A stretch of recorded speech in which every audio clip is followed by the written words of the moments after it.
So we've got to pick up notes to start then, which is the note E, and straight into an A minor chord in bar 1, and that's basically the only melody note in bar 1 is that note A, and the rest is just filler. Maybe 2 A's.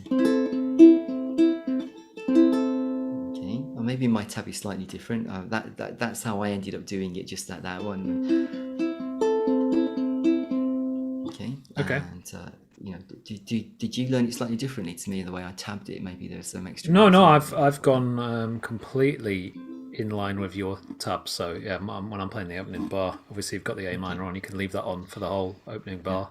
Now, one of the difficulties then that we have, and we've discussed this perhaps on several occasions before, is when you've only got four strings and a high G, is how do you separate the melody from the accompaniment? This tune goes very, very slowly. Now, when I was learning it, as I said, I learned it from memory because I'd learned it on the guitar.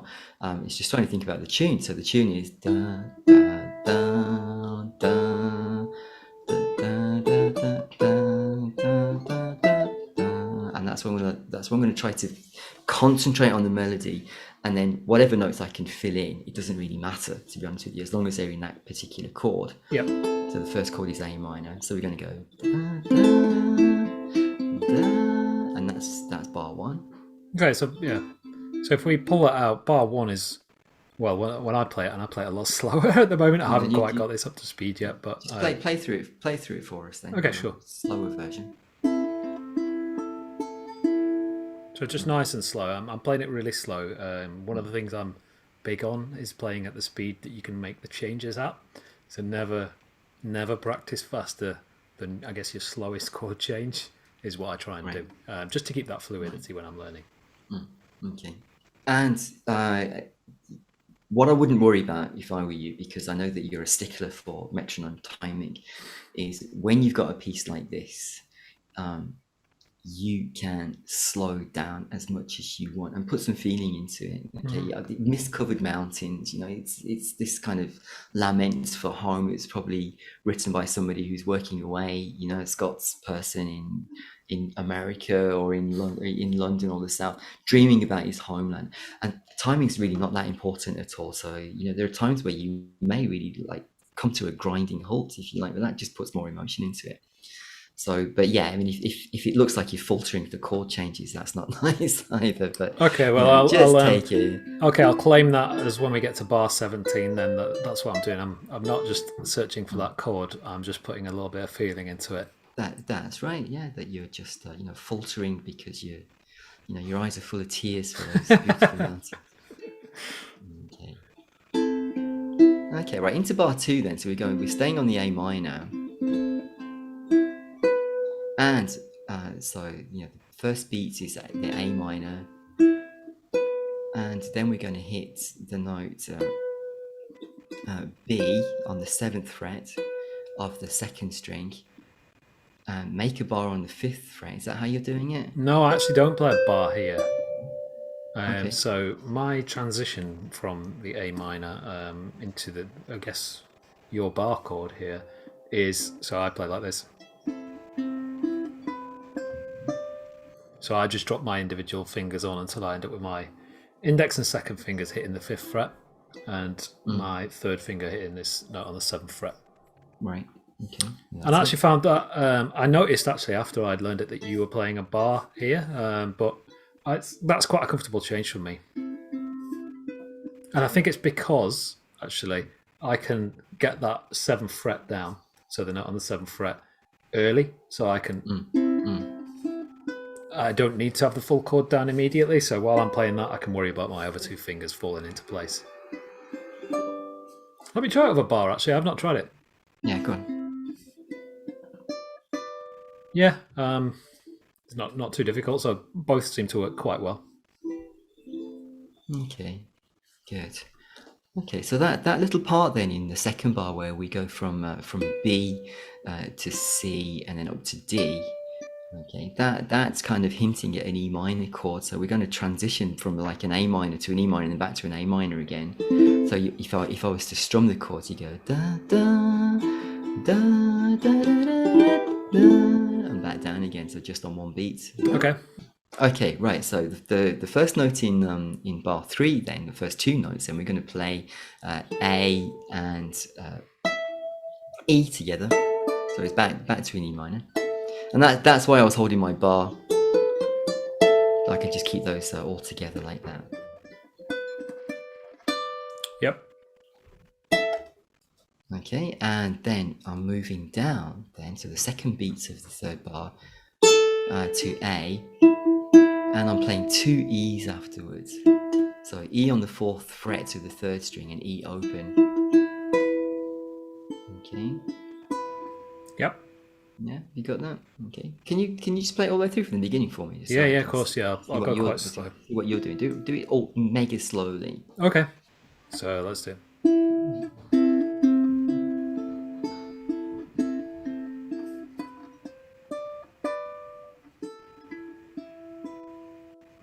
And that takes us to the end of bar 3.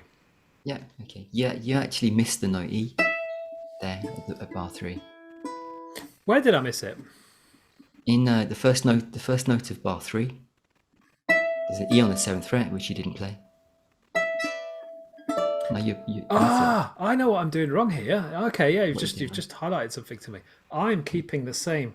Did you I'm miss reading that? 7 and 5 the other way and hadn't noticed that it's Ah. switched. So I was playing 5 and 7. It should be. Okay. So yeah, so it should be da, da, da, da, Okay, right. da. Hang on, let me try that then. I'll come from bar 2. You hear that? That's it. Okay, so what Perfect. that means with your bar then, let me just check what you're doing here. So it's not campanella, remember? I'm not doing a campanella arrangement. I'm actually moving from the D to the E here. So Okay, so in this instance, I think the bar is better because that's an easier change, right? I think so. Cool. I think so. Okay. So have you got the feel for the melody now? Da, da, da, da, Yeah, da, I think so. da, da, da, da, da, da. Yeah. Okay, and then it moves into this beautiful. All right. So that's bar 3. All right, and bar 4 is pretty easy then. So we've got two quarter notes, and then so we're going to play A to G, and then E to F sharp. So there is an F sharp in it, so it's not in the key of A minor. Yep. Okay, and into bar 5 then, which is a G chord, standard G chord, no fuss here. And that's it. So before we get to bar 5, the reason Yeah. I play the F sharp note, I play it with my third finger. So my bar 4 is because I want to slide that up into a more standard G shape. So I slide up into that standard G shape for bar 5. That's exactly what you should be doing, which is what I didn't do in my recording. I found myself, no, it's true. I found myself, I don't know. What did I do? I keep doing this, keep making the same mistake. I think, yeah, you have to. Yeah, playing it first and third, and then realizing that for bar 6, I need to play the first string, and I haven't got any fingers, so I'm ending up with those first and second fingers, and then in mid chord, I've done switching that. the G to the other one. Yeah, I've done that a few times while I've been learning it, but I'm trying to force myself to sort of play it this way so that I can absolutely. be as lazy as I possibly can and just sort of hold that G shape for as well. There's quite a few bars actually, 1, 2, 3, almost 4 bars in a row. Yeah, that's what you should be doing exactly, and and I should have thought about that when I was playing it. Okay, so that's bar 5. Is just 1, so chord 1 and 2 and 3 and 1 and 2 and 3 and that's just like that. Okay, and then bar 6, so it continues,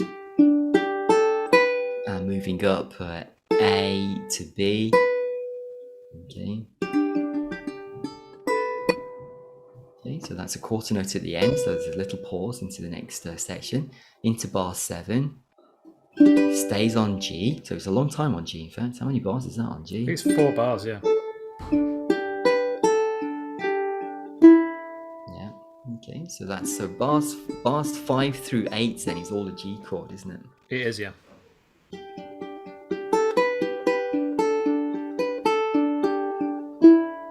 Okay, so So alternating this D all the way through. Okay. Yep.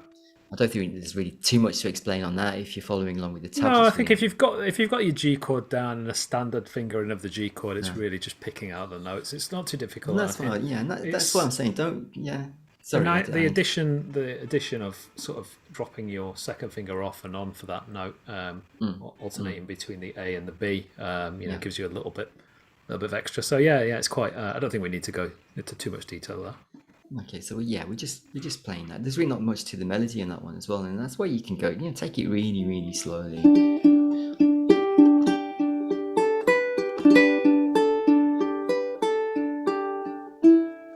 Okay, and that that rolling strum, what you call the fake strum as well, is nice to add a little bit of. Yep.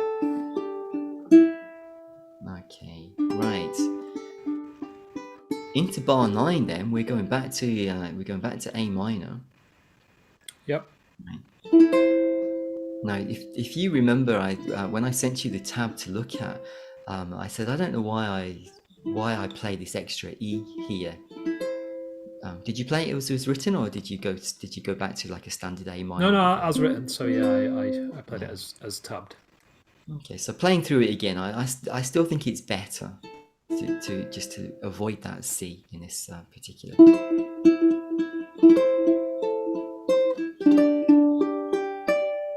Okay, because I think the C distracts from the melody, the low C in an A minor chord. Okay, so we're going to finger this then. This A minor chord at the beginning of bar 9 is going to be 2 4 0 3.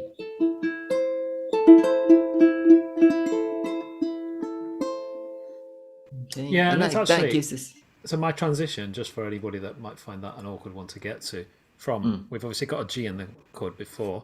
So what I do is I just slide my second finger up a fret, and that's almost my anchor for that chord to land. So that stays in place. So what stays in place? So my second finger, so the bottom of the G chord, and slides up. So you just slide it up one fret. Yeah, that's right.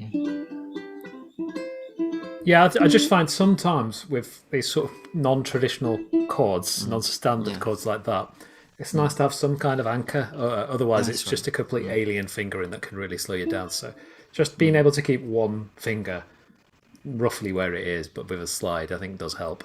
That's a good idea. Yeah, and I've not been doing that. I've been just taking everything off, putting it all back on again. That's because you're better than me, though. No, not at all. What that means is I haven't thought it out very well as to what would be the smoothest to transition. I've definitely been looking for the short. Very slight. It is slight, yeah. Yeah. Okay, so it's not a big jump. Okay, so what we're looking for then is this, again, very, very slowly, and then we're going to have two notes. So the melody note is note C, and then into bar 10 is a G chord, okay, and the melody note is D on the 5th fret, yeah, so we're stretching it with our little finger. Yeah. Okay, so we're going G to A minor to G again. Okay. Yep, and I think just to sort of pause on this one a second, I think there are a few ways you can play that G chord with that E. That's an E note there, isn't it? No, that's D. No, it's not. It's a D note. There's a few ways you can do that, but I think for this song, because this crops up a few times, the best fingering I've found, please tell me if I'm wrong, is to play a standard G chord and use your pinky finger every time you sort of come to this chord. It depends. It depends where you're coming from. Because, you could do a sort of bar, so bar the bottom 3 strings, and play it like that, and that's fine for this bar. But I think you come back to it in a couple of bars' time, and you actually need to be able to move a little bit. Yeah, and there are times I think where you might need the A open as well, which you can't do if you're barring. Yeah, so very, very, very awkward. I tried to get into the habit of any time the G comes up with that higher note. Just playing it that way and not playing it any other way. So I've tried to stick rigidly to playing it that way throughout. Yeah, Okay, yeah, that's the best way to do it. That's what I do as well. Play that standard G. Okay, so bars 9 and 10 then sound like this. Okay, so just A minor to G, and bar 11 then is a C chord. Now the C chord that we both like in the 7th position, so 0, 0, 8, 7, and that's it. Yep. Okay, play the G and the C again, and then with our moving up 9 and 10, okay, so that's F sharp to G.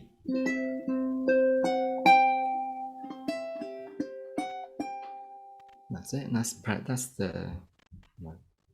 the highest note in the whole piece.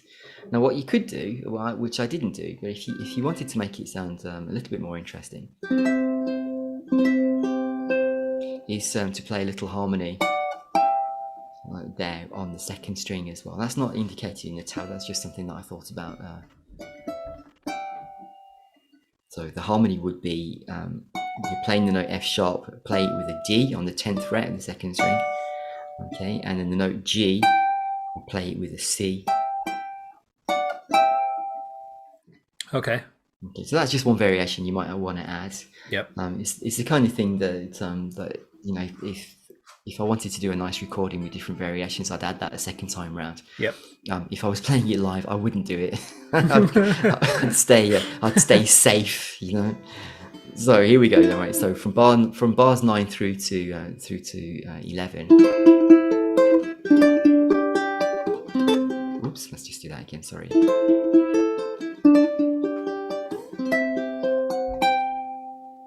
Okay.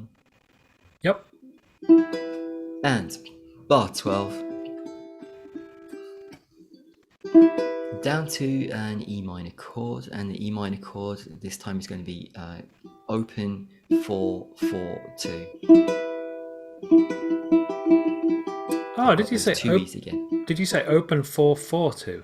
No, sorry. Did I say that? I didn't mean yes, to. Open 4 open 0, yeah, 2. 2. No, Yep. 0 2. Yep. Go.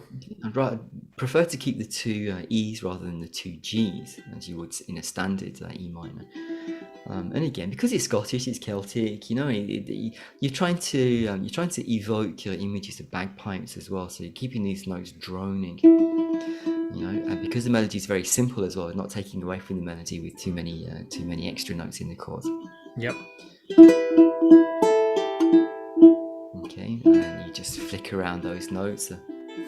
Yep. All right, and in my recording, when I get to this C minor in bar 12, there's sometimes a little flick on and off. Or is that somewhere else? Yeah, so.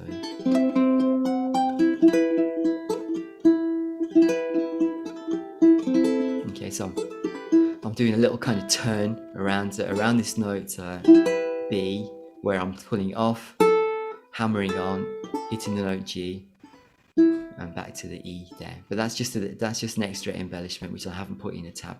Okay. And then, yeah.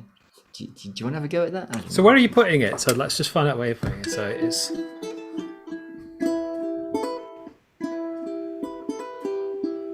Okay. So I'm just replacing those accompanying notes there, just replacing it with that little turn. So when I get to the first note in bar 12, play the 2 E's and just do that, and into bar 13. I'm just replacing those accompanying notes. Okay. And that's bar 13. Then it's back to an A minor chord. Yep.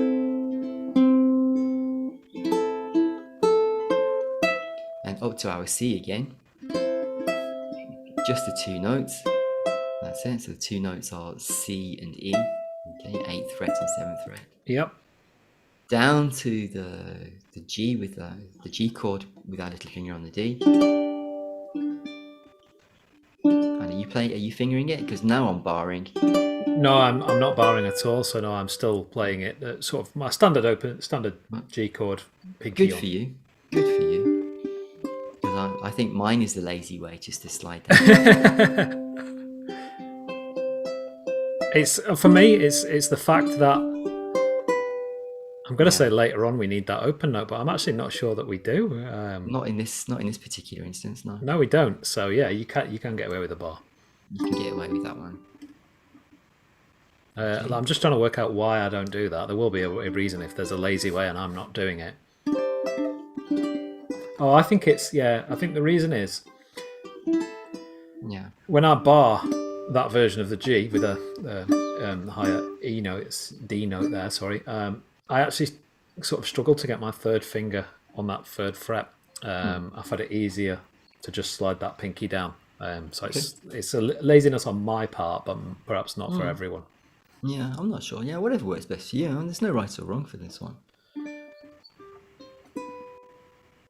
Okay. Cool. And So- where are we then now? Bar. So that takes us into bar 15, which is back to our E minor chord. That's right. Okay, and that's how it finishes now. 15, 16 at the end. And back into our A minor chord. Cool. Okay, and that's part one done. Okay. And into what I think is the hardest, probably the hardest chord change in the entire song for bar 17. Okay. All right. Do you want to talk us through how you approached learning that? Yeah. So the two chords, you're coming from the A minor, so the bar 16. As you come back around to the sort of end of part one, you end in on an A minor chord. You've then got two leading notes, which is this A note and an E note straight after. Yeah. Now, the chord shape that you need for bar 17 is 5, 4, 5, 7, which I think is a difficult chord for me to get to quickly. I can't get to that chord quickly. Me too. I don't like it. I like the sound of it now. I play the A minor and I slide that up. So I slide that A minor chord up to the 5th fret. And then my next job is really to play those two leading notes. While I'm doing that, I'm trying to get the rest of the fingers on. This chord I can't actually place on unless I place my first three fingers on. If I place my pinky on first, I can't land on that chord. I just can't do it that way. Me neither. So I have to have these three fingers in place and then the pinky drops on. It sounds like a bit torturous, but it's the only way I can do it. And I think that yeah. So which means if I do it in slow motion for you, slow motion is sort of the speed that I'm playing at anyway. So I've got my A chord, I'm sliding that up, dropping all three fingers in, and then I'm ready. So that's how I'm doing it. Okay. Can you just demonstrate from the ending of part A, transitioning into part B? Yeah. So finish if we with take, that. let's go from bar 15. So I am.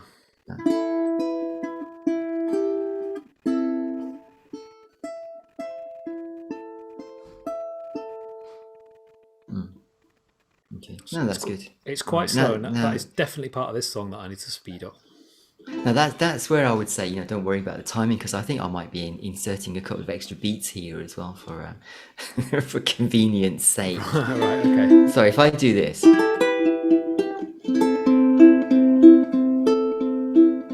going to drag that out, maybe add an extra bar, and then give that a little bit of space, find the chord, and then go into it. That's nice. Yeah.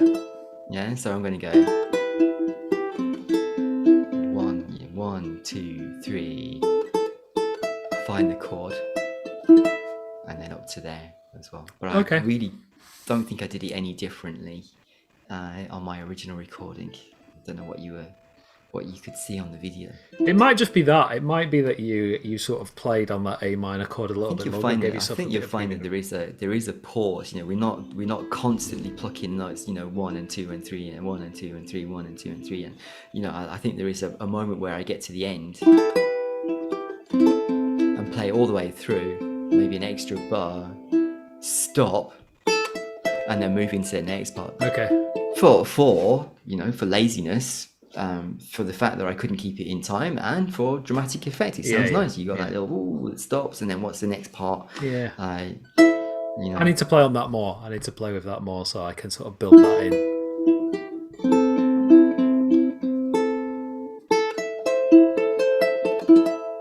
go. Okay, so that's the first note. So, right, so that's bar 16, isn't it? Bar 17, sorry. Yep. I'm going to talk about that thing that I stole just quickly from Justin Sanderco, who's when he's teaching chords, he has a thing where he says, let's say you've got two chords that you're struggling to change between. In this instance, we've got the A minor there, and actually, is it an A minor there as well? It's A minor, yeah. Okay, so we're changing between two A minors, but point is when you've got two chords and you're struggling to change from one to the other, set a timer and literally just strum one chord, strum the next one, and back down, and just play nothing else but one strum on each chord for 60 seconds. And it sounds a bit ridiculous, but the amount of pure focus you've got on that chord change, it will improve rapidly. It's far better than sort of playing 3 bars and getting to it and changing once, because when you do that, you're getting like half a second of actually practicing that. Whereas if you just do 60 seconds of changing that, and it does work. I still deploy that. I still deploy that technique now. I used it on this song to get this up to speed. And roughly when I can change 60 times in 60 seconds cleanly, I know I'm thereabouts for whatever I'll need to do. Oh, and you could do it if you wanted. You said it was impossible to hit this note here and find the chords. Just do that for 60 seconds as well. Play the note A, drop it on, and do that for 60 seconds. Yeah. It's not what I do. I just can't do that way. It just doesn't. It's like apply your own technique. Yeah, I think when I'm gonna. This is probably getting far too detailed for this lesson, but when I plonk my little finger on, so if I just plonk my little finger on for that part, my whole hand shape and body is the wrong shape to land the rest of that chord. Whereas if I come from the top and reach my little finger out, look at the difference. Yeah. Look at the angle that little finger is coming in at now. Whereas actually, if I just plonk it on, it's just landing straight and I'm not set up to be able to land that chord right. So. Yeah, but look what happens. Look what happens when you hold the chord like that with the note E on. Where is your elbow? Yeah. Okay, my elbow's sticking out now. Yeah. Yours too? Mine is. Yeah. Okay. It's right. So you can't see it because I'm off screen, but yeah. Yeah, but if you just play the two notes A and E here, your elbow's in here, which makes it impossible to hide the chord. Yeah. So what you should do is you should start with your elbow out, and so you can land on the chord. Yeah. Like that. Yeah. Now, I'm not saying that I do that because I don't in the recording, but if I wanted to practice that, I'd keep my elbow out, and it's a lot easier to find the chord. Yeah.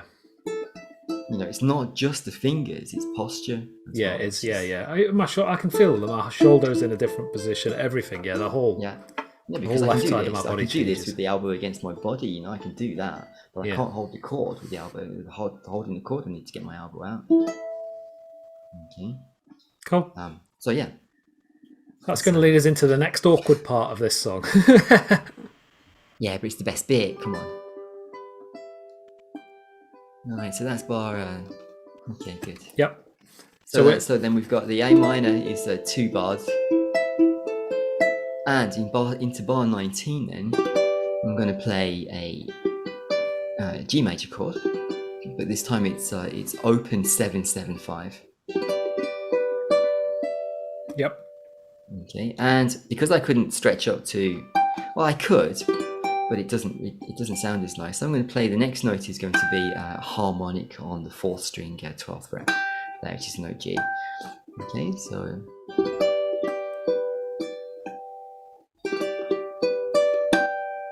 Okay.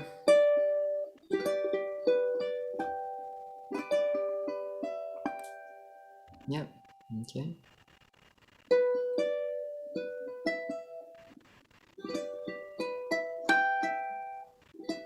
Oops, let's just do that again. Hang on.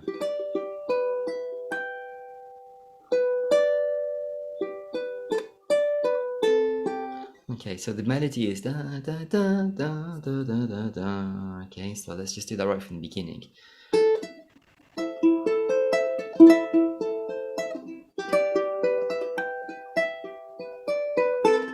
And then down. Oops, sorry. Into bar 20, back into the G chord.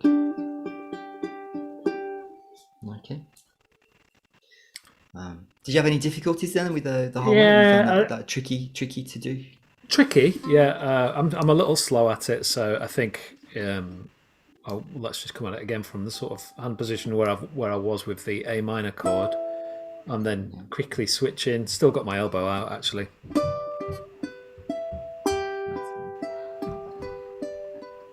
I've got it. I just haven't got it up to a good speed yet, I think. So this is probably a good one for me to take some creative license on section B and keep the pace nice and slow so I can play it. Yeah. But then yeah, you come back down, don't you? After that, so into bar 21, you're back into our G chord or our G shape that we've been back using. into a G chord. Yeah. So G, up with your little finger, yeah. Yeah. And then back to the A minor chord. Which I think is a bit easier this time, 22. actually. This is a bit easier to get to that A minor this time. Yeah, because you haven't got those pickup notes. I haven't got that. A to E. And I think your index finger can just slide up because it stays on the same string. Yeah. Which helps.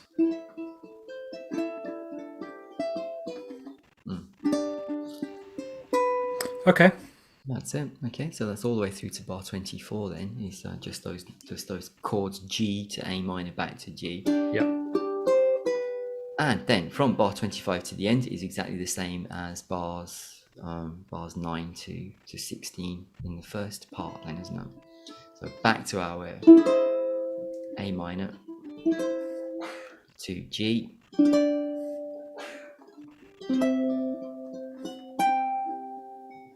Exactly the same. Just repeat.